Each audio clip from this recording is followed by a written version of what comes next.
கிறிஸ்து இயேசுவுக்குள் மிக அன்பாக அழைக்கப்பட்ட அன்புக்குரிய சகோதர சகோதரிகளே, நம்மளுடைய பிதாவாகிய தேவனின் நாமத்தினாலும் கர்த்தராகிய இயேசு கிறிஸ்துவின் நாமத்தினாலும் கிருபையும் சமாதானமும் உண்டாவதாக என்ற வாழ்த்துதலோடு இந்த ஒரு நாளில் கூட நம்மளை ஒன்று கூட்டிய நம்மளுடைய பிதாவாகிய தேவனுக்கு அவருடைய குமாரர் மூலியமாக நம் கோடான கோடி நன்றிகளை எடுத்துக்கொண்டு இன்றைய பாடத்துக்குள்ளாக நாம் கடந்து செல்வோம். பிரதர் சொன்ன மாதிரி எந்த ஒரு கிளாஸ் அப்படின்னா கிளாஸ் நம்பர் 66 இருக்கோம். எந்த ஒரு சாப்டர் பார்த்துட்டு இருக்கிறோம் அப்படின்னா சாப்டர் நம்பர் 13, பெற்றோர் என்ற முறையில் புது சிருஷ்டியின் கடமைகள். ஓகேங்களா? ஸோ அதை தான் என்ன பண்ணிட்டு இருக்கிறோன்னா சில வாரங்களாக பார்த்துட்டு இருக்கிறோம். அந்த ஒரு வரிசையில் இன்றைக்கும் என்ன பண்ணலான்னா தொடர்ந்து அந்த ஒரு விஷயத்தை பார்க்கலாம். போன வாரம் எந்த ஒரு டாபிக் பார்த்தோம் அப்படின்னா நீதிமான் ஆக்கப்பட்டு பிறந்த குழந்தைகள் அப்படின்ற ஒரு தலைப்பின் கீழாக நம்மளுடைய 7ஆம் தூதன் நம்மளுடைய மூத்த சகோதரர் என்ன பண்ணியிருந்தார்னா சில விஷயங்களை எழுதியிருந்தார். ஸோ அதை தான் என்ன பண்ணோன்னா போன வாரம் பார்த்தோம். ஸோ அதை இன்னைக்கு ஷார்ட்டாக ரிவைஸ் பண்ணிவிட்டு அப்புறம் தொடர்ந்து அதே ஒரு டாப்பிக்லேயே பிரதர் இன்னும் நிறைய விஷயங்களை சொல்லியிருக்கார். ஸோ அதையும் நம்ம என்ன பண்ணிடலாம்னா தொடர்ந்து பார்த்துடலாம். ஸோ நீதிமான் ஆக்கப்பட்டு பிறந்த குழந்தைகள் அப்படின்னா என்ன சொல்லுவோம்? நம்ம டக்கு டக்குன்னு சொல்லிட்டிங்கன்னா ஃபாஸ்ட்டாக ரிவைஸ் பண்ணிடலாம். ஆமாம், நீதிமான் ஆக்கப்படுறதுன்னா பேப்டிசம் எடுத்தால் போதுமா? ஓகே. இயேசு கிறிஸ்து யாருன்னு அறிஞ்சு அவருடைய ஈடுபலியை விசுவாசிக்கிறவங்கள தேவன் எப்படி பார்க்குறாரு அப்படின்னா நீதிமான் அப்படின்ற ஒரு நிலைமையில வச்சு பார்க்குறாரு. ஆக்சுவலாக நம்ம நீதிமான்கள்லாம் கிடையாது, ஆனால் தேவன் என்ன பண்ணுறாருன்னா நம்மளை அப்படி பார்க்குறாரு. ஓகேங்களா? ஸோ கிரேஸ் தான் அது ஃபுல்லாகவே. ஓகேங்களா? யாரெல்லாம் இயேசு கிறிஸ்துவோடைய ஈடுபலியை விசுவாசிக்கிறாங்களோ அவங்களெல்லாம் எப்படி பார்க்குறாருன்னா நீதிமான் ஆக்கப்பட்டவர்களாக அங்கே பார்க்குறாரு. அதுதான் ஃபஸ்ட்டு ஸ்டெப்பு நம்மளுடைய இதுலேயே. கரெக்டுங்களா? புது சிருஷ்டியின் வாழ்க்கையிலேயே ஜஸ்டிஃபிகேஷன் அப்படின்னு சொல்லுவோம். அதுக்கு அடுத்தது தான் என்னங்க? நீதிமான் ஆக்கப்பட்டுட்டோம் அப்படின்னா அடுத்த நிலைமை என்ன சொல்கிறாங்க? சான்டிஃபிகேஷன். கரெக்டுங்களா? அதே ஒரு நிலைமையில் இருந்துடாமல் ஜஸ்டிஃபிகேஷன்லேயே நின்றாமல் அடுத்த ஒரு நிலைமை என்ன அப்படின்னா பரிசுத்தமாக்கப்படுதல், சான்டிஃபிகேஷன் அப்படின்ற ஒரு ப்ராசஸ்க்குள்ளே நம்ம போகணும் அப்படின்னு சொல்லிட்டு பார்க்குறோம். அந்த ஒரு ப்ராசஸை நம்ம கடைசி வரைக்கும் மரண பரியந்தம் நம்ம அதை செஞ்சு முடித்தோம் அப்படின்னா என்ன தேவன் கொடுப்பாருங்க? அதுதான் 3வது ஸ்டெப்பு, க்ளோரிஃபிகேஷன், மகிமை ஆக்கப்படுதல் அப்படின்னு சொல்லிட்டு நம்ம பார்க்குறோம். ஓகேங்களா? ஸோ ஃபஸ்ட்டு ஸ்டெப்பில் தான் இதை பிரதர் நம்மளுக்கு சொல்லிட்டு இருக்காரு. ஸோ யாரெல்லாம் இயேசு கிறிஸ்துவை அறிஞ்சு அவருடைய ஈடுபலியை விசுவாசிக்கிறாங்களோ அவங்க எல்லாரையுமே எப்படி தேவன் பார்க்குறாரு அப்படின்னா நீதிமான் ஆக்கப்பட்டவர்கள் அப்படின்ற ஒரு நிலைமையில தேவன் வச்சு நம்மளை பார்க்குறாரு. ஸோ அவங்களுக்கு பிறந்த குழந்தைகளையும் தேவன் எப்படி தான் பார்க்குறாருங்க? போன வாரம் பார்த்தோம். ஆமாம், அந்த குழந்தைகளை கூட தேவன் எப்படி தான் பார்க்குறாருன்னா நீதிமான் ஆக்கப்பட்டவர்கள் அப்படின்ற ஒரு நிலைமையில தான் வச்சு பார்க்குறார். அவங்க ஒரு மெச்சூரிட்டியான ஒரு ஸ்டேஜுக்கு வர வரைக்கும், ஓகேங்களா, அவங்க சத்தியத்தை அறிஞ்சு அவங்க முற்றிலுமாக கான்சக்ரேஷனுக்குள்ளே வர வரைக்குமே தேவன் என்ன ஒரு கிரேஸ் கொடுக்குறாரு அப்படின்னா அவங்களோட பிள்ளைகளையும் கூட தேவன் எப்படி பார்க்குறாரு அப்படின்னா நீதிமான் ஆக்கப்பட்ட ஒரு நிலைமையில தான் தேவன் என்ன பண்ணுறாருன்னா அங்கே வச்சு பார்க்குறாரு அப்படின்னு சொல்லிட்டு பார்த்தோம். ஸோ இப்படி பிறந்த குழந்தைகள், அதாவது நீதிமானாக்கப்பட்டு அந்த பெற்றோர்களுக்கு பிறந்த குழந்தைகள் எப்படி இருப்பாங்க அப்படின்னு சொல்லிட்டு பார்க்கும்போது அது ஒரு நல்ல பிறப்பு அப்படின்னு சொல்லியிருக்காரு. அதேமாரி நன்மையானவைகள் நிறைந்திருக்கும். ஸோ அந்த குழந்தைங்களுக்கு என்னென்னா நன்மையான விஷயங்கள் நிறையா நிறைந்திருக்கும் அப்படின்னு சொல்லிட்டு பார்க்குறோம். அதேமாரி ஒரு டிவைன் கைடன்ஸ், தெய்வீக வழி நடத்துதல் என்ன இருக்குங்க அந்த குழந்தைங்களுக்கு இருக்கும். ஏன்னா 2 பேருமே என்னங்க பெற்றோர்கள் நீதிமான் ஆக்கப்பட்ட நிலைமையில இருக்கிறதுனால அந்த குழந்தைங்களுக்கும் அந்த தெய்வீக வழி நடத்துதல் அங்கே இருக்கும் அப்படின்னு சொல்லிட்டு பார்க்குறோம். அதேமாரி அந்த குழந்தைங்களுக்கு எது நடந்தாலுமே அது என்னதாங்க நன்மைக்கு ஏதுவாக தான் அங்கே நடக்குது அப்படின்னு சொல்லிட்டு நம்ம பார்க்குறோம். இப்போ எப்படி நம்மளுக்கு சொல்லுவோம், நம்மளுக்கு எது நடந்தாலுமே என்ன சொல்லுவோம்? ரோமர் 8:28 சொல்லுவோம். கரெக்டுங்களா? ஸோ அதே போல தான் அந்த குழந்தைகளுக்கும் எது நடந்தாலுமே அது அந்த குழந்தைங்களுக்கு ஒரு நன்மைக்காக தான் அது நடக்குது அப்படின்னு சொல்லிட்டு பார்க்குறோம். ஓகேங்களா? ஸோ இந்த விஷயத்தெல்லாம் பார்த்தோம். அதேமாரி தாயோடைய அந்த ஒரு முக்கியமான ஒரு விஷயத்தை பார்த்தோம். கரெக்டுங்களா? அதுதான் இதில் போன வாரம் படித்தோம். அது கூட நம்ம படிச்சிடலாம் பாருங்க.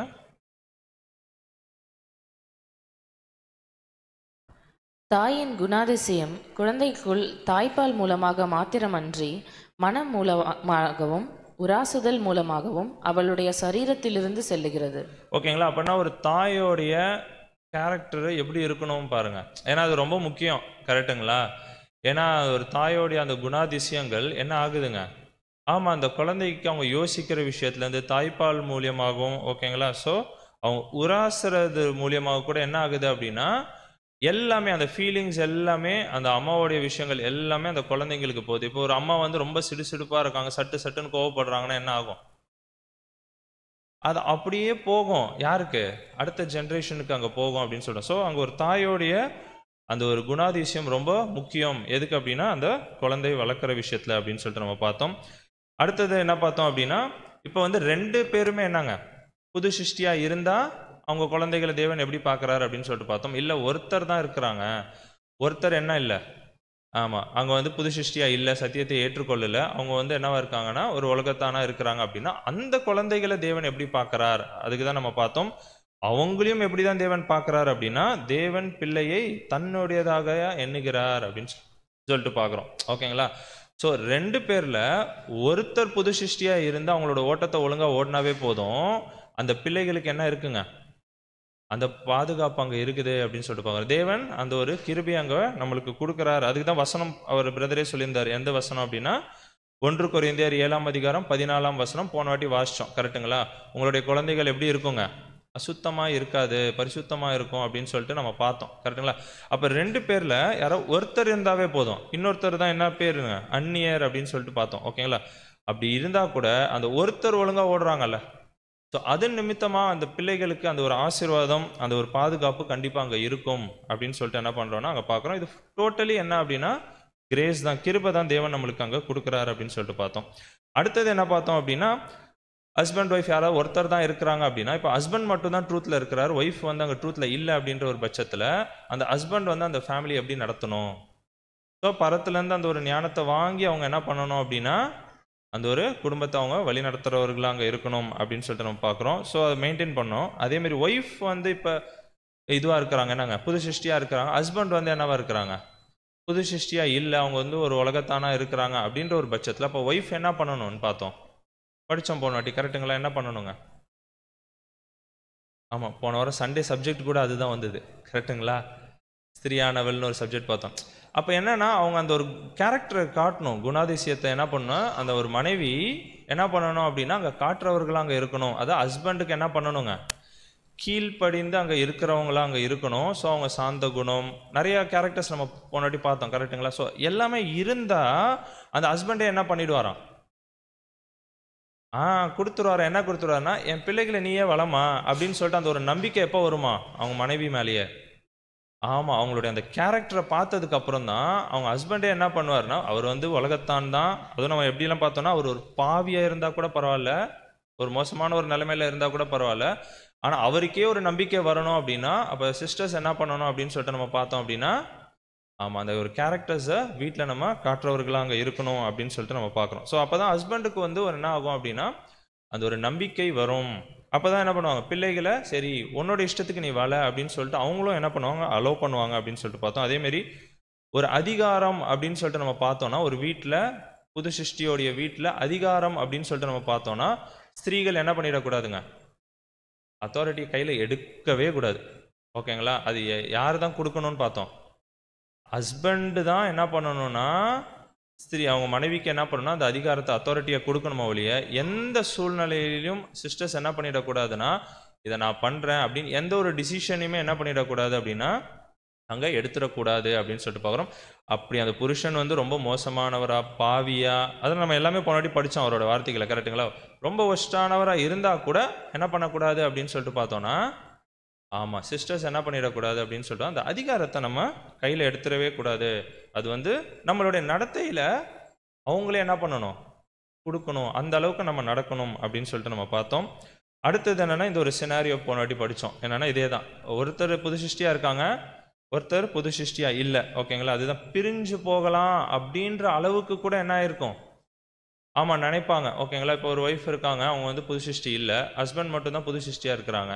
ஓகேங்களா? ஸோ ரொம்ப பிரச்சனை பண்ணுறாங்க வீட்டில், எக்லிஷா போக விடுறதில்ல, சத்தியத்தின் நிமித்தமாக குழந்தைங்களை வளர்க்க விடல. ஸோ எக்கச்சக்க பிரச்சனை இருக்குது வீட்டில், அந்த ஒரு சிஸ்டர் மூலியமாக வருது அப்படின்னா. இப்போ அந்த ஒரு பிரதருக்கு என்ன ஒரு ஆலோசனை கொடுக்குறாரு அப்படின்னா ஒரு 3 வசனத்தை கொடுத்துட்டார். என்ன அப்படின்னா, உங்களை சோதிக்கும்படி உங்கள் நடுவில் பற்றி எரிகிற அக்னியை குறித்து நீங்கள் என்ன பண்ணாதீங்க, ஏதோ புதுமை என்று நினைக்காங்க. ஸோ இதெல்லாம் வரும்பா, நீங்கள் சத்தியத்தில் உள்ளே வந்தாவே என்ன ஆகும், கண்டிப்பாக உங்களுக்கு பிரச்சனைகள் கண்டிப்பாக வரும். அதே தான் இன்னொரு வசனம், ஒரு மனிதனுக்கு சத்துரு அவன் வீட்டாரே. ஸோ நம்மளோட வீட்டில் தான் என்ன ஆகும், கண்டிப்பாக அங்கே பிரச்சனை இருக்கும். அதேமாரி தான் பூமியின் மேல் சமாதானத்தை அல்ல பட்டயத்தை நான் அனுப்ப வந்தேன்.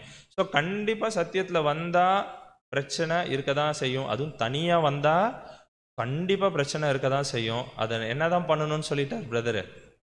ஆமாம், கீழே சொல்லும் போது இருளுக்கும் வெளிச்சத்துக்கும் சம்மந்தமே கிடையாது. ஏன்னா நீங்கள் என்ன பண்ணுவீங்க, நீதியின் பாதையில் ஓடணும்னு நினைப்பீங்க, அவங்க டோட்டல் ஆப்போசிட்டாக இருப்பாங்க. ஸோ உங்கள் மேட்ச் ஆகாது தான், பிரச்சனை இருக்கும் தான், கஷ்டம் தான். ஆனால் நீங்கள் என்ன பண்ணணுன்ட்டாரு. ஆமாம், இது உங்களுக்கு ஒரு பகுதின்ட்டார். இந்த ஒரு பிரச்சனை, இந்த ஒரு சோதனை காலம் எல்லாமே ஒரு பார்ட் ஆஃப் யுவர் லைஃப் தான் அப்படின்னு சொல்லிட்டார். ஓகேங்களா? ஸோ அதுதான் சொல்கிறார், இது திவ்ய சித்தத்தின் ஒரு பகுதி என்று எண்ணி சகித்து கொள்ளுங்கள். ஓகேங்களா? ஸோ தேவன் தான் இதை நம்மளுக்கு அனுமதிக்கிறார் அப்படின்னு சொல்லிட்டு, அது ஹஸ்பண்டாக இருந்தாலும் சரி, இருந்தாலும் சரி, தனியாக ஓடுறாங்க, ரொம்ப கஷ்டமாக இருக்குது, பிரச்சனையாக இருக்குது அப்படின்ற ஒரு பட்சத்தில் பிரதர் என்ன ஆலோசனை சொல்கிறார் அப்படின்னா, இந்த வசனங்களெல்லாம் கொடுத்துட்டு என்ன சொல்கிறாருன்னா, இது தேவனுடைய சித்தம் அப்படின்னு நினச்சிக்கிட்டு நம்ம என்ன பண்ணணும்னா சகித்து கொள்ளுங்கள் அப்படின்ற. ஸோ அது சகித்து கொள்ளும் போது என்ன ஆகும், நம்மளுடைய கேரக்டர் என்ன ஆகுங்க, டெவலப் ஆகும். ஸோ நம்ம என்ன பண்ணிவிடுவோம், அடுத்தடுத்த லெவலுக்கு அங்கே போகிறதுக்கு அங்கே ரொம்ப யூஸ்ஃபுல்லாக இருக்கும் அப்படின்னு சொல்லிட்டு போகிறோம். அதுதான் சொன்னோம், தனித்தனியாக இருக்கிறதுனால தான் இவ்வளோ பிரச்சனை. இப்போ 2 பேரும் சத்தியத்தில் இருக்கிறாங்க அப்படின்னா அந்த வீடு எப்படி இருக்கணும், எவ்வளோ பெரிய பிளெஸிங்ஸ் பாருங்க. 2 பேரும் சத்தியத்தில் இருக்கிறாங்க அப்படின்னா எந்த பிரச்சனையுமே இல்லை. கரெக்டுங்களா? அப்படின்னு நம்ம நினச்சிக்கிறோம். கரெக்டுங்களா? ஸோ அப்போ என்ன பண்ணலாம், நம்ம 2 பேரும் ஒன்றா சேர்ந்து அந்த ஒரு ஆவிக்குரிய வளர்ச்சிக்குள்ளே நம்ம என்ன பண்ணலாம்னா அங்கே வளரலாம் அப்படின்னு சொல்லிட்டு நம்ம பார்க்குறோம். ஸோ அது ரொம்ப பிளெஸ்டான ஒரு ஃபேமிலியாக இருக்கும் அப்படின்னு சொல்லிட்டு நம்ம பார்க்குறோம். அடுத்தது பாபிலோனுடைய லைஃப்பில் இருந்த சில எக்ஸாம்பிள்ஸ் எல்லாம் நம்மளுக்கு கொடுத்தார் பிரதர். என்ன அப்படின்னா, நம்ம பாபிலோன் சர்ச்சஸ், அது எந்த சர்ச்சாக வேணா இருக்கலாம், நம்ம முன்னாடி இருக்கும் போது நம்மளுக்கு என்ன பண்ணல அப்படின்னா, எது நல்லதுன்னே என்ன பண்ணலங்க, சொல்லி கொடுக்கவே இல்லை. யாருமே என்ன பண்ணலங்க, நம்மளுக்கு எது நல்லதுன்னே சொல்லி கொடுக்கல.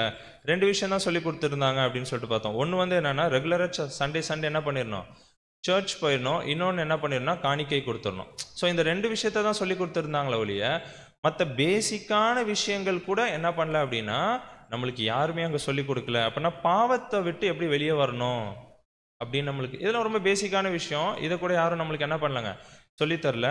செல்ஃபிஷ்னஸ், சுயநலமாக இல்லாமல் வாழ்கிறது எப்படி அப்படின்ற ஒரு விஷயத்தெல்லாம் என்ன பண்ணலங்க, நம்மளுக்கு யாருமே அங்கே சொல்லி கொடுக்கல அப்படின்னு சொல்லிட்டு பார்க்குறோம். அதேமாரி தான் எப்படி தேவனுடைய ஆவியை இன்னும் அதிகமாக வாங்குறது, எப்படி அன்பில் வளருது, எப்படி கிருபையில் தேவனுடைய விஷயத்தில் கிருபையில் எப்படி வளர்வது அப்படின்னு சொல்லிட்டு நிறைய விஷயங்கள் என்ன பண்ணவே இல்லை அப்படின்னா நம்ம யோசிக்கவே இல்லை. சண்டே என்ன பண்ணுவோம், கோயில் போயிட்டு வருவோம், குண்டியலில் போடுவோம், நேராக என்ன பண்ணுவோம், நம்மளுடைய வாழ்க்கையை வாழ்ந்துட்டு இருந்தோம். அப்படி தான் இருந்தோமோ ஒழிய மற்ற விஷயங்கள் எது தேவை அப்படின்றதே நம்ம என்ன பண்ணல அப்படின்னா அங்கே யோசிக்கவே இல்லை. அது யாரும் நம்மளுக்கு சொல்லிக் கொடுக்கவும் இல்லை அப்படின்னு சொல்லிட்டு பார்த்தோம். அதேமாரி தான் நம்மளுடைய பேசிக்கான லைஃப்பில் எப்படி வளர்றது, ஒரு ஆஃபீஸ் போகிறோன்னா எப்படி அடுத்தடுத்த லெவலுக்கு என்ன பண்ணலாம், வளர்ந்து அப்படியே ஒரு உச்சத்துக்கு போகலாம். ஒரு பிஸ்னஸ் பண்ணுறோம் அப்படின்னு சொல்லிட்டு அந்த பிஸ்னஸை எப்படி ஃபேமிலியாக சேர்ந்து வளர்த்து எடுக்கலாம். ஸோ அப்படி தான் நம்மளோட தாட்ஸ் இருந்ததை ஒழிய எதையுமே நம்ம என்ன பண்ணலங்க, யோசிக்கல. தேவையான விஷயத்த யோசிக்கவே இல்லை. அதேமாரி குழந்தைகள் இருந்தாங்க அப்படின்னா அவங்கள எப்படி அடுத்தடுத்த லெவலுக்கு வளர்த்து கூட்டிகிட்டு போகலாம், ஒரு பெரிய ஸ்கூலில் சேர்த்து அடுத்த ஒரு பெரிய காலேஜ். ஸோ அப்படி தான் நம்ம யோசிச்சிருப்போம் ஒழிய எது தேவை, பேசிக்கான விஷயம் எது தேவை, பாவத்திலேருந்து எப்படி வெளியே வரணும், எப்படி சுயநலம் இல்லாமல் குழந்தைகளை எப்படி அவங்களுக்கு கற்றுக் கொடுக்கறது, சுயநலம் இல்லாமல் வாழ்றது. முக்கியமாக ஒரு விஷயம் சொல்கிறார், என்ன அப்படின்னா ஸ்பிரிட் பிகட்டல், ஆவியில ஜனிப்பிக்கப்படுறதுனா என்னன்னு கூட நம்மளுக்கு என்ன இல்லைங்க, அப்போ தெரியாமல் என்ன பண்ணிட்டு இருந்தோங்க.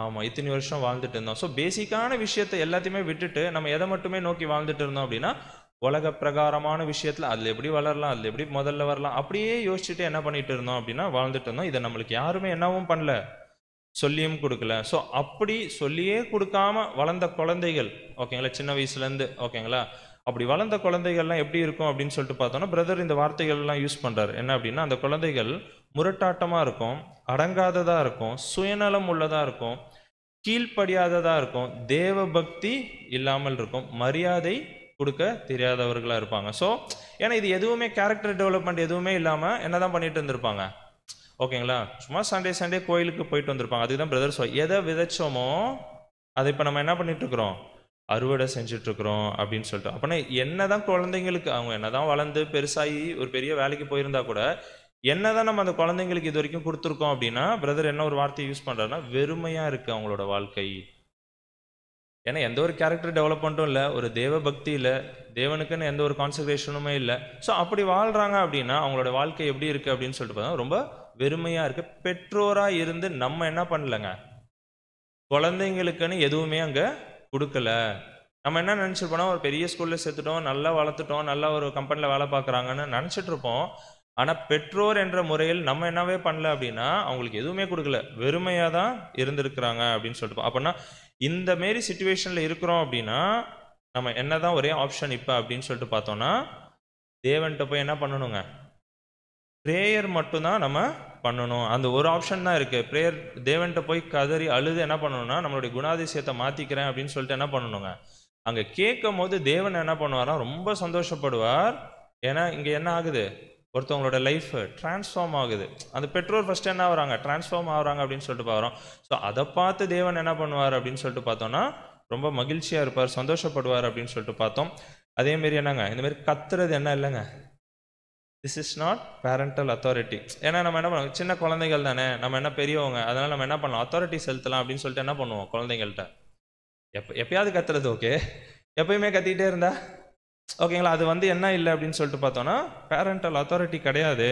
ஸோ எதுவாக இருந்தாலும் நம்ம எப்படி சொல்லணும், ரொம்ப அன்பாக தான் அங்கே சொல்கிறவர்களாக இருக்கணும். அதான் பேஸ் என்ன அப்படின்னு சொல்லிட்டு பார்த்தோன்னா அன்பு தான் அப்படின்னு சொல்லணும். நாட் ரூட்லி, முரட்டாட்டமாக என்ன பண்ணக்கூடாதுன்னா பெற்றோர்கள் குழந்தைகளை கையாளக்கூடாது அப்படின்னு சொல்லிட்டு நம்ம பார்க்குறோம். அதேமாரி ஒரு குழந்தை சின்ன வயசுலேருந்து அப்படியே வளர்ந்துருச்சு, நல்லா வளர்ந்துட்டாங்க. ஆனால் இப்போ அவங்க ரொம்ப ஒரு மோசமான ஒரு சூழ்நிலையில் இருக்கிறாங்க. இப்போ அவங்கள போய் மாற்றணும் அப்படின்னா என்ன பண்ணணும் அப்படின்னு சொல்லிட்டு பார்த்தோம் அப்படின்னா, அவங்க எந்த அளவுக்கு ஒரு தப்பான வழியில் இருக்காங்களோ அந்த அளவுக்கு நம்ம என்ன பண்ணணுமோ அன்பு காட்டணும். அப்போ தான் அவங்க என்ன பண்ணுவாங்கன்னா அதுலேருந்து வெளியே வருவாங்க. ஸோ எந்த அளவுக்கு அவங்க மோசமாக இருக்காங்களோ அந்த அளவுக்கு நம்ம என்ன பண்ணணும்னா கேரக்டர் அங்கே காட்ட வேண்டியவர்கள் அங்கே இருக்கிறோம் அப்படின்னு சொல்லிட்டு பார்க்குறோம். அதுக்கப்புறம் இன்னொரு பாயிண்ட் பார்த்தோம், என்ன அப்படின்னா பக்கத்து வீட்டில் போய் என்ன பண்ணக்கூடாது, ஆமாம் கம்பேர் பண்ணக்கூடாது. இன்னொன்று என்ன பார்த்தோம் பையனா, ஆமாம் ஆலோசனை கேட்கக்கூடாது, கம்ப்ளைண்ட் பண்ணிட்டு இருக்கக்கூடாது. நம்ம என்ன பண்ணோம், எங்கள் குழந்தைங்க எதாவது பண்ணிச்சா உடனே பக்கத்து வீட்டில் போயிட்டு என்ன பண்ணிட்டு இருப்பான், உங்கள் வீட்டு பையன் எப்படி இருக்கான், எவ்வளோ சமத்தாக இருக்கான். இது ரிலேட்டிவ்ஸ் வீட்டில் கூட நடக்கும். அவங்களோடலாம் நம்ம என்ன பண்ணுவோம், கம்பேர் பண்ணுவோம். ஆக்சுவலாக அவங்க புது சிருஷ்டியாக இருந்தால் பரவாயில்ல, புது சிருஷ்டி இல்லைன்னா ஓகே. அப்போ என்ன பண்ணிட்டு இருக்கிறோம் அப்படின்னா, தேவனே யாருன்னு தெரியாதவங்கள்ட்ட போயிட்டு நம்ம என்ன பண்ணிட்டு இருக்கிறோம், ஆமாம் ஆலோசனை கேட்டுட்டு இருக்கிறோம். இல்லை நம்ம குழந்தைகளே தேவன் எப்படி பார்க்குறாருங்க, புது சிருஷ்டியோட குழந்தைகளை நீதிமான் அப்படின்ற ஒரு நிலைமையில பார்த்துட்டு இருக்கிறார். ஆனால் நம்ம போய் யார்கிட்ட போய் கம்ப்ளைண்ட் பண்ணிட்டு இருக்கிறோம், தேவனே யாருன்னு தெரியாதவங்கள்ட்ட போயிட்டு தேவன் இப்படி பார்க்குற குழந்தைகளை குறித்து நம்ம என்ன பண்ணிட்டு இருக்கிறோம் அப்படின்னா அங்கே கம்ப்ளைண்ட் பண்ணிட்டு இருக்கோம். ஸோ அதெல்லாம் நம்ம பண்ணக்கூடாது அப்படின்னு சொல்லிட்டு நம்ம பார்க்குறோம். அப்போ நம்மளுக்கு எங்கேருந்தான் ஞானம் வரும் அப்படின்னா பரத்துலேருந்து தான் வரும்.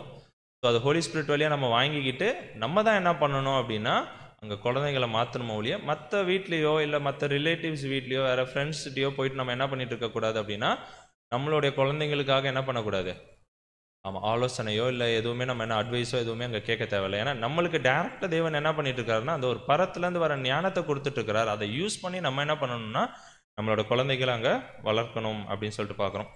இப்போ குழந்தைங்கள் நல்லா வளர்ந்துட்டாங்க, ஒரு மெச்சூரிட்டியான ஏஜ் வந்துருச்சு. ஸோ அவங்கள எப்படி நம்ம டீல் பண்ணணும் அப்படின்னு சொல்லிட்டு பார்த்தோம். அப்படின்னா அவங்கள எப்படி டீல் பண்ணணும் அப்படின்னு சொல்லிட்டு பார்த்தோம்னா ஒரு ஏஜ் வந்ததுக்கப்புறம் அவங்க என்ன பண்ணுவாங்க அப்படின்னு சொல்லிட்டு பார்த்தோன்னா ஃபேமிலிக்குன்னு சில டிசிஷன்ஸ் எடுப்பாங்க, இல்லைன்னா சொல்லுவாங்க, அட்வைசஸ் மாதிரி நம்மளுக்கே சொல்லுவாங்க பெற்றோர்களுக்கு. ஏன்னா அவங்க என்ன ஆகிட்டாங்க, இப்போ வளர்ந்துட்டாங்க ஓகேங்களா. ஸோ அந்தமாரி அவங்க சொல்லும் போது நம்ம என்ன பண்ணணும் அப்படின்னு சொல்லிட்டு பார்த்தோன்னா காது கொடுத்து பெற்றோர்கள் என்ன பண்ணணும், நம்ம அங்கே கேட்குறவர்களாக இருக்கணும் அப்படின்னு சொல்லிட்டு பார்க்குறோம். அதேமாரி உடல் ரீதியான எந்த ஒரு தண்டனையும் என்ன பண்ணக்கூடாது, அந்த குழந்தைங்களுக்கு கொடுக்கக்கூடாது. ஏன்னா இப்போ அவங்க குழந்தைங்கள் இல்லை என்ன ஆகிட்டாங்க, நல்லா வளர்ந்துட்டாங்க, மெச்சூர் ஆகிட்டாங்க. ஸோ அவங்கள்ட்ட மேலே போய் கை வைக்காதீங்க, அவங்க ஏதாவது சொல்கிறாங்களா அதெல்லாம் நீங்கள் காதில் வாங்கிக்கோங்க. ஸோ அவங்களுக்குன்னு சில மதிப்பை என்ன பண்ணுங்க அங்கே கொடுக்குறவர்களாக அங்கே நீங்கள் இருங்க அப்படின்னு சொல்லிட்டு நம்ம பார்க்குறோம். அதேமாரி பேரண்ட்ஸ் எப்படி இருக்கணும் அப்படின்னு சொல்லிட்டு பார்த்தோன்னா ஃப்ரெண்ட்ஸை போல் என்ன பண்ணணும், ஏன்னா வளர்ந்துட்டாங்கன்னா ஓகேங்களா, அந்த ஒரு ஏஜ் வந்துட்டாங்கன்னா என்ன சொல்கிறார் பிரதர் அப்படின்னா ஒரு ஃப்ரெண்ட்ஸை போல் இருக்கணும். அதேமாதிரி இன்ஸ்ட்ரக்ட் பண்ணாதீங்க வளர்ந்த குழந்தைங்கள்ட்ட போய் இதை பண்ணிவிடு, கண்டிப்பாக அவங்க என்ன பண்ண மாட்டாங்க. அதுக்கு தான் எதை பேஸாக வைக்கணும், அன்பை பேஸாக வச்சு நம்ம சொன்னோன்னா அவங்க என்ன பண்ணிக்குவாங்க, கேட்டுக்குவாங்க. அவங்கள்ட்ட போய் இன்ஸ்ட்ரக்ட் பண்ணிங்கன்னா அவங்க என்ன பண்ண மாட்டாங்கன்னா கண்டிப்பாக அங்கே கேட்க மாட்டாங்க. அதேமாரி அவங்க நல்லா சம்பாதிக்கிற ஒரு நிலைமைக்கு வந்துட்டாங்க அப்படின்னா அவங்கள்ட்ட போய் எதை கேட்காதீங்க அப்படின்ட்டாங்க.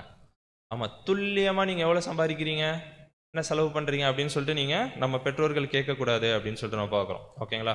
ஸோ இது எல்லாமே பார்த்தோம். கடைசியாக ஒரு பாயிண்ட் பார்த்து தான் முடித்தோம். என்ன அப்படின்னா அவங்க நல்லா மெச்சூர் ஆகிட்டாங்க, வளர்ந்துட்டாங்க, வேலைக்கெல்லாம் போக ஆரம்பிச்சிட்டாங்க அப்படின்னா அவங்களுக்குன்னு சில கடமைகள் வந்துருச்சு. என்ன பண்ணணும்னா வயசான பெற்றோர்கள் அவங்க என்ன பண்ணிக்கணுங்க, அவங்க பார்த்துக்கணும். ஓகேங்களா? இப்போ இவங்க 50-60 இயர்ஸ் ஆயிருக்கும், ஏஜ் வந்திருக்கும். ஸோ அவங்க என்ன பண்ணணுங்க, ஆமாம், நல்ல மெச்சூர் ஆகி வந்த குழந்தைகள் அவங்க என்ன பண்ணணும்னா முதிர் வயதில் இருக்க அந்த பெற்றோர்களை அவங்க என்ன பண்ணிக்கணும் அப்படின்னு சொல்லிட்டு பார்த்தோன்னா அங்கே பாதுகாக்க வேணும். அது கூட எப்படி பண்ணணும்னா அன்பாக தான் பார்த்துக்கணும் பெற்றோர்களை.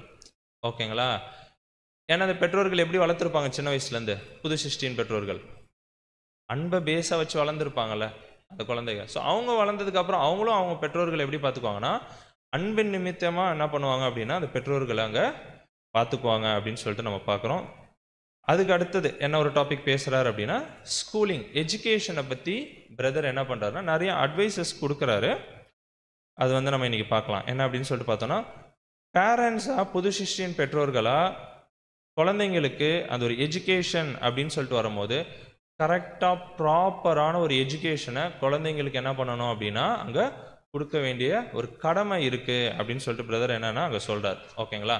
அப்படின்னா ஒரு ப்ராப்பரான ஒரு எஜுகேஷன் அப்படின்னு சொல்லிட்டு பார்த்தோன்னா ரொம்ப ஐஃபையாக ரொம்ப படிப்பு ஸோ அப்படிலாம் என்ன பண்ணலங்க பிரதரு அங்கே சொல்லலை. ஓகேங்களா? அதுலேயும் என்ன இருக்குன்னா ஒரு பயம் இருக்கான்.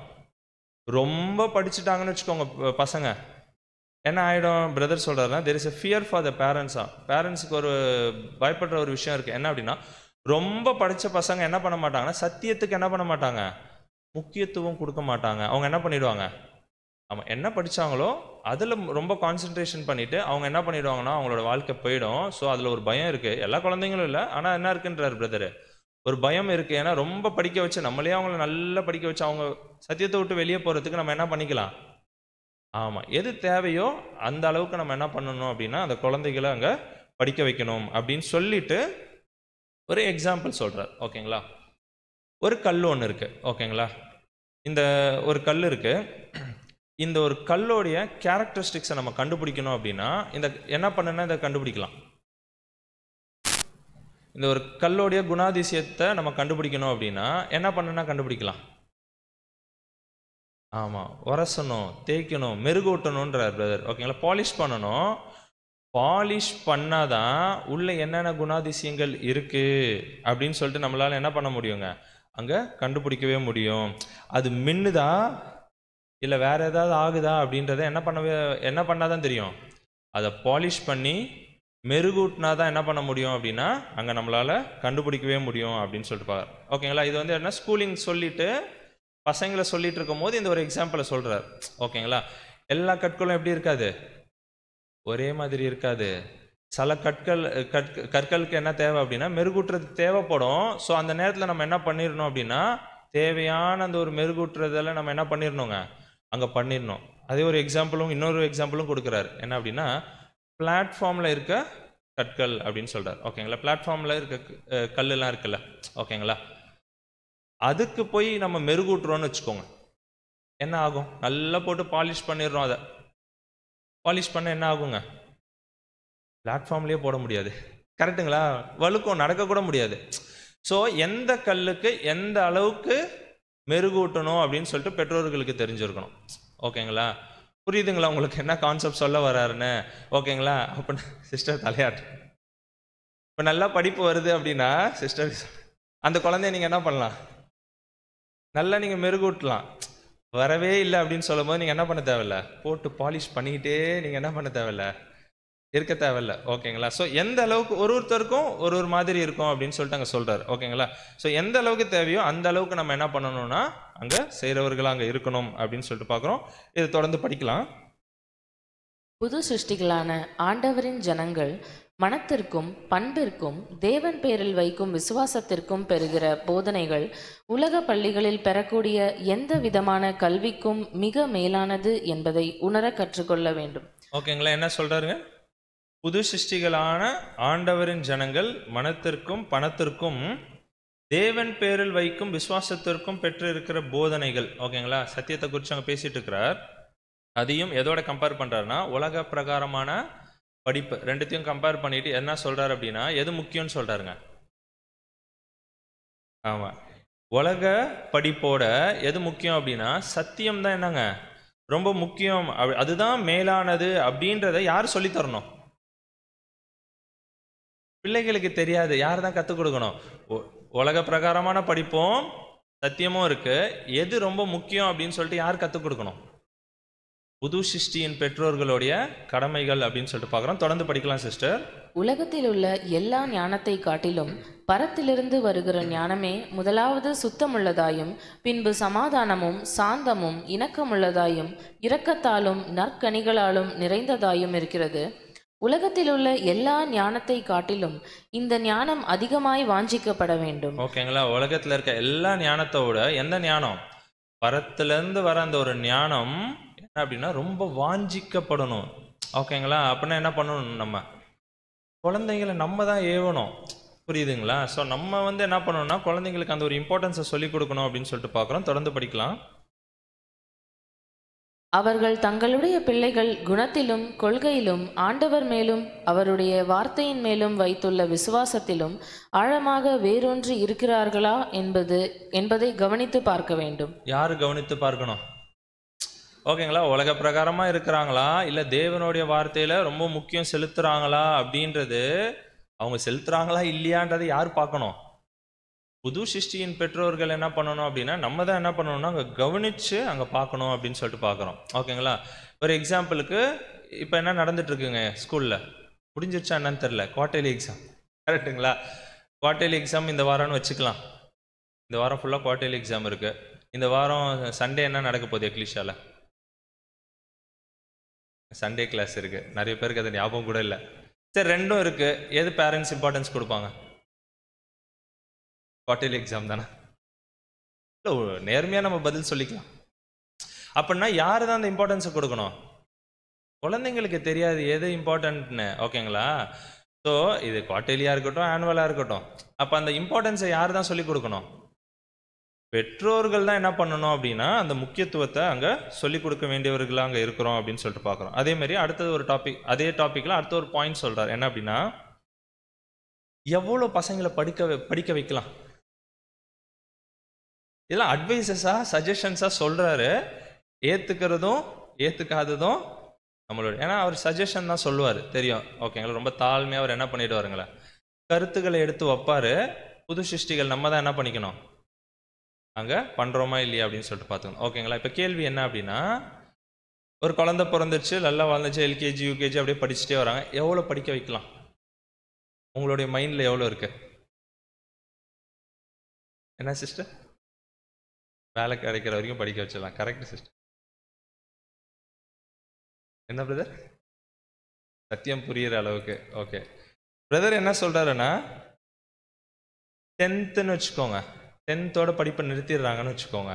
என்ன ஏஜ் இருக்கும் குழந்தைங்களுக்கு? 15 years. ஓகேங்களா? பிரதர் ஏஜ் வச்சே சொல்றாரு. ஓகேங்களா? ஒரு குழந்தைய 10th வரைக்கும் படிக்க வைக்கலாமா, இல்லை 12th வரைக்கும் படிக்க வைக்கலாமா, இல்லை காலேஜ் அனுப்பலாமா, இல்லை இன்னும் ஹையர் ஸ்டடீஸ், இல்லை மேல்நாட்டு படிப்பு, இன்னும் நிறைய இருக்குது. கரெக்டுங்களா? ஸோ இந்த ஆர்டர் அப்படியே சொல்லிட்டு இதில் எதில் நிறுத்தலாம் அதுனா ஒரு எக்ஸாம்பிள் சொல்கிறார். என்னன்னா, இப்போ 10th அப்படின்னா 15 வயசு, அப்புறம் 12th முடிச்சு காலேஜ், மேபி அவருடைய கல்ச்சருக்கு அங்கே சொல்லியிருப்பார் 21 வயசு எடுத்துகிட்டு வைக்கிறார். 21 வயசில் அவங்க என்ன பண்ணுவாங்க, காலேஜை முடிக்கிறாங்கன்னு வச்சுக்கோங்க. முடிச்சுட்டு வந்தால் என்ன ஆகும்? வேலை கிடைக்குமா? இப்போ இருக்க நிலைமை, அவர் காலத்துக்கே என்ன சொல்றாருன்னா வேலை கிடைக்காதுன்றாரு. இப்போ இருக்க கடைசி காலத்தில், ஓகேங்களா, இல்லை இப்போ இருக்க நிலைமைக்கு நீங்களே சொல்லுங்க, எவ்வளோ பேர் நம்மளுக்கு தெரிஞ்சு எவ்வளோ ரெஸ்யூம்ஸ் வருது, நம்மளால என்ன பண்ண முடியல, நம்ம ஒர்க் பண்ணுற கம்பெனிலே நம்மளால என்ன பண்ண முடியலன்னா வேலை வாங்கி தரணும். ஏன்னா அந்த அளவுக்கு டைட்டாக போயிட்டு இருக்கு. கரெக்டுங்களா? அப்படின்னா என்னன்னா, 21 வயசு வரைக்கும் நீங்கள் படிக்க வைக்கிறீங்க குழந்தைகளை, அதுக்கப்புறம் உங்களுக்கு என்ன ஆகாது, வேலைலாம் கிடைக்காது. அதையும் நம்ம என்ன பண்ணுவோம், புஷ் பண்ணி ஏதாவது யாரையாவது ஆளை பிடிச்சி என்ன பண்ணுவோம், அப்படி இப்படி அடித்து பிடிச்சி என்ன பண்ணுவோம், சேர்க்கணும். அப்படி இல்லைன்னா ரொம்ப நல்ல டாப்பில் படிக்கிற பசங்க என்ன பண்ணிவிடுவாங்க, காலேஜ் அந்த இதில் கேம்பஸில் செலக்ட் ஆகி உள்ளே போயிடுவாங்க. கரெக்டுங்களா? வெளியில் போனால் என்ன கேட்பாங்க வேலைக்கு, எக்ஸ்பீரியன்ஸ் மினிமம் 1 or 2 years என்ன பண்ணுவாங்கன்னா கேட்பாங்க. ஃப்ரெஷர்ஸ் யாரும் எடுக்க மாட்டாங்க. 21 வயசு வரைக்கும் படித்து அப்புறம் வேலை கிடைக்கலன்னு அதுக்கப்புறம் பிஜி பண்ண போய், அதெல்லாம் நம்ம நிறையா பார்த்துருக்கோம், நம்ம வீட்லையெல்லாம் நிறையா நடந்திருக்கோம். கரெக்டுங்களா? வேலை கிடைக்கலன்னு போயிட்டு அதுக்கப்புறம் என்ன பண்ணிட்டுவோம், படிச்சுட்டே இருப்பாங்க வேலை கிடைக்கலன்னு சொல்லிட்டு. ஓகேங்களா? ஸோ அந்த மாதிரிலாம் இருக்கும்.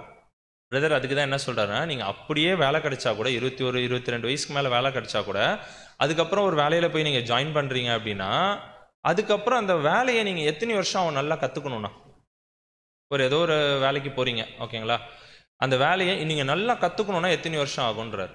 எத்தனை வருஷம் ஆகும்? 5 இயர்ஸ் ஆகும். அப்போ அவன் என்ன வயசாகிடும் அந்த பையனுக்கோ பொண்ணுக்கோ? 26 27 வயசாகிடும். அப்போ தான் அவங்களால என்ன பண்ண முடியும்னா சொந்த காலில் அவங்களால நிற்கவே முடியும். கரெக்டுங்களா? சரி, அப்போ தான் அவங்க ஜாப் சேஞ்ச் பண்ணுவாங்க. அவங்களே என்ன பண்ணுவாங்க, சொந்த முயற்சியில் என்ன பண்ணுவாங்கன்னா ஒரு டிசிஷன் எடுக்கிற நிலைமைக்கும். அப்போ என்ன வயசாகிடும்? 26 27 வயசாகிடும். நம்ம ரொம்ப கடைசி காலத்தில் வாழ்ந்துட்டுருக்குறோம். ஸோ அதனால் 27 வயசு வரைக்கும் பசங்களோட லைஃப்பை வேஸ்ட் பண்ணிடாதீங்க, சின்ன வயசுலேயே அவங்க சொந்த காலில் நிற்க வைங்க அப்படின்றாங்க. ஏன்னா சின்ன வயசுலேயே அவங்க நின்றுட்டாங்க அப்படின்னா அவங்களோட டிசிஷன்ஸ் எல்லாமே எப்படி இருக்கும் அப்படின்னா அவங்களே ஓனாக எடுக்க ஆரம்பிச்சிடுவாங்க. கரெக்டுங்களா? அதுக்காக என்ன சொல்கிறாருன்னா 15 வயசில் படிப்பை நிப்பாட்டிடுங்க அப்படின்றாரு. ஓகேங்களா? எல்லாமே சஜஷன்ஸாக தான் சொல்கிறாரு. ஓகேங்களா? 15 வயசுல நம்மளுக்கு எடுத்துக்கிட்டா 10th அவங்க கல்ச்சருக்கு கரெக்டாக சொன்ன பாயிண்ட்டை சொல்கிறேன் பிரதர் சிஸ்டர், அவ்வளோதான். 15 வயசு அவர் என்ன பாயிண்ட் எடுத்துகிட்டு வர்றாருன்னு பார்க்கலாம். 15 வயசில் நிப்பாட்டிடுங்க அப்படின்னா நம்மளுக்கு எடுத்தோன்னா 10th வச்சுக்கோங்க. நிறுத்திட்டு அப்பயும் அவங்களுக்கு என்ன பிடிக்குமோ அந்த ஒரு பிஸ்னஸை நீங்கள் என்ன பண்ணுங்கள், ஏற்படுத்தி கொடுங்க அப்படின்றான். ஏதோ ஒரு பிஸ்னஸ் அவங்களுக்கு எது பிடிக்குமோ, ஐடி ரிலேட்டடாக பிடிக்குமா அதில் ஏதோ ஒரு சின்ன பிஸ்னஸ் ஏதோ ஒன்று ஸ்டார்ட் பண்ணலாம். இல்லை ஃபுட் ரிலேட்டடாக பிடிக்குமா அதில் அவங்க என்ன பண்ணிக்கலாம், ஒரு சின்ன பிஸ்னஸ் ஒன்று ஆரம்பிக்கலாம். ஸோ அவங்களோட இன்ட்ரெஸ்ட்டுக்கு தகுந்தாப்பில் நீங்கள் என்ன பண்ணுங்கள் அப்படின்னா ஒரு சின்னதாக ஒரு பிஸ்னஸ் என்ன பண்ணுங்கள் 15 வயசுலேயே ஸ்டார்ட் பண்ணுங்க. நிறைய அடி வாங்குவாங்க, போக போக என்ன நிறைய ஃபெயிலியர்ஸ்லாம் வரும். இருந்தாலும் ஒரு 4-5 வருஷத்தில் என்ன பண்ணிக்குவாங்க, அந்த பிஸ்னஸில் நல்லா கற்றுக்குவாங்க. எங்கே போய் வாங்கணும், எப்படி பண்ணணும் அப்படின்ற விஷயத்தை எல்லாமே என்ன பண்ணிக்குவாங்க. ஒரு 5 வருஷத்தில் என்ன பண்ணிவிடுவாங்க, அந்த பிஸ்னஸ் அவங்க ப்ரோ ஆகிடுவாங்க. கரெக்டுங்களா? நல்லா தெரிஞ்சுக்குவாங்க. 20-21 வயசில் என்ன ஆகிடுவாங்க, அவங்களே சொந்த காலில் நிற்க வச்சுருவாங்க. ஆனால் நம்ம என்ன பண்ணிகிட்ருக்கோம் 21 வயசு வரைக்கும் குழந்தைங்கள ஆமாம் படிக்க வச்சுட்டே இருக்கீங்க. ஆனால் 21 வயசில் அந்த குழந்தைங்க என்ன ஆயிடுறாங்க, ஆக்சுவலாக அவங்க கல்ச்சரில் அது நடக்குது. கரெக்டுங்களா? சின்ன வயசுலேருந்தே அவங்க சம்பாதிக்க ஆரம்பிச்சிடுவாங்க, நிறைய விஷயங்கள் நடக்குது. அது ட்ரூத்துக்கு மேட்ச் பண்ணி சொல்கிறார். ஸோ 20 வயசில் 21 வயசில் அவங்களால என்ன பண்ண முடியும்னா சொந்தமாக டிசிஷன் எடுக்க முடியும். ஸோ ட்ரூத்தில் ஓடுறதுக்கும் அவங்களால என்ன பண்ண முடியுங்க, ஃபுல்லி கான்சன்ட்ரேட்டடாக அந்த ஒரு மைண்ட் வர்றதுக்கு. ஸோ எல்லாமே அவங்களால என்ன பண்ண முடியும்னா ஒரு டிசிஷன் எடுக்க முடியும். அதனால் நீங்கள் அவங்களுடைய படிக்க வைக்கிறேன்னு என்ன பண்ணிட்டு இருக்காதீங்க. அப்படின்னு 140 வருஷத்துக்கு முன்னாடி என்ன பண்ணிட்டாரு, சொல்லிட்டாரு. இப்போ இன்னும் காலம் என்னவா இருக்கு, கடைசியாக இருக்கு. ஏன்னா இப்போ இஸ்ரேல், ஹெஸ்போலா, லெபனான் எல்லாம் நம்ம பார்த்துட்டு இருக்கோம். எப்போ என்ன ஆகும்னே நம்மளுக்கு தெரியல.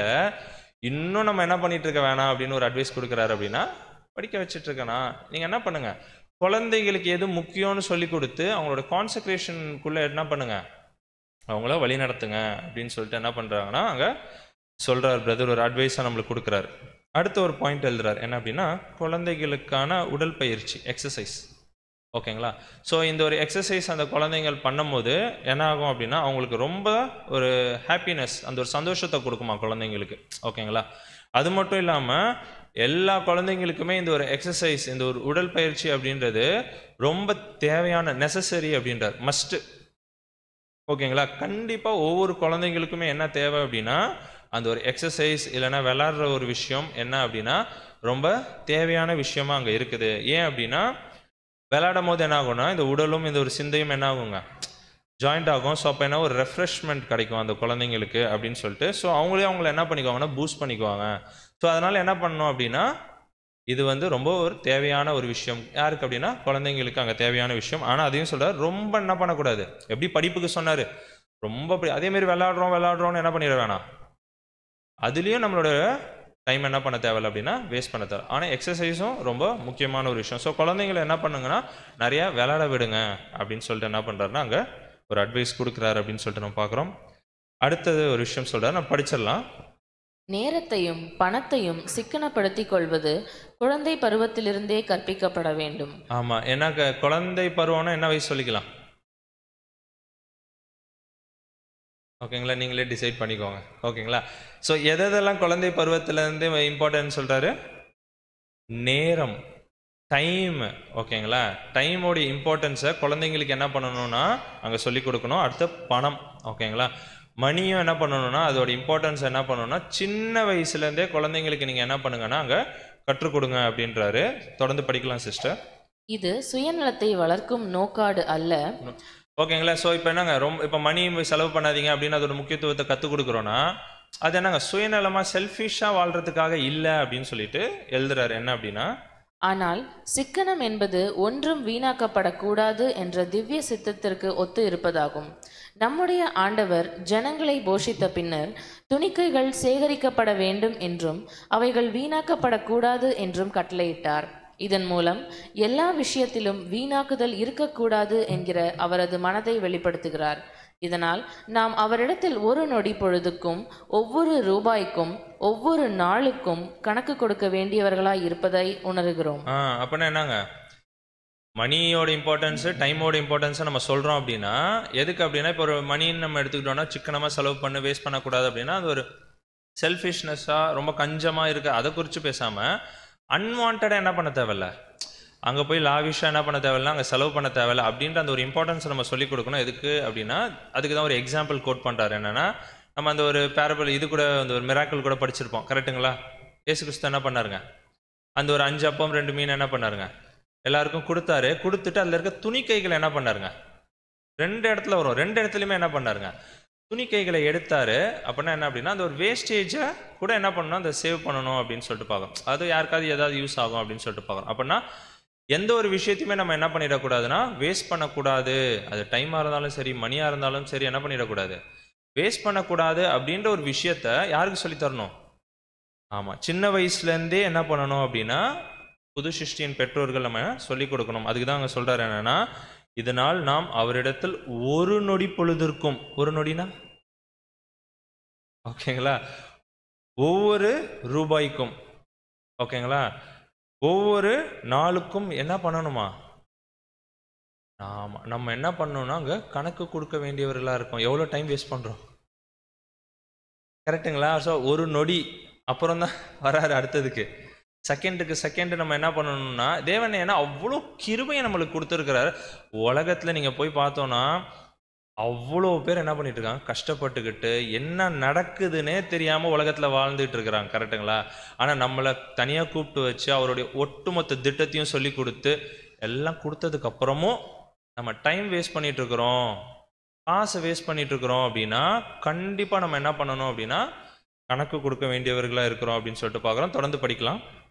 நம்மை பயத்தில் வைக்கும் பொறுப்பல்ல, ஆனால் திவ்ய சித்தத்தை அறிந்து கொண்டு அதற்கு முழுவதுமாக முடிந்தவரை ஒத்திருப்பதில் மகிழ்ச்சியுறுவதாகும்.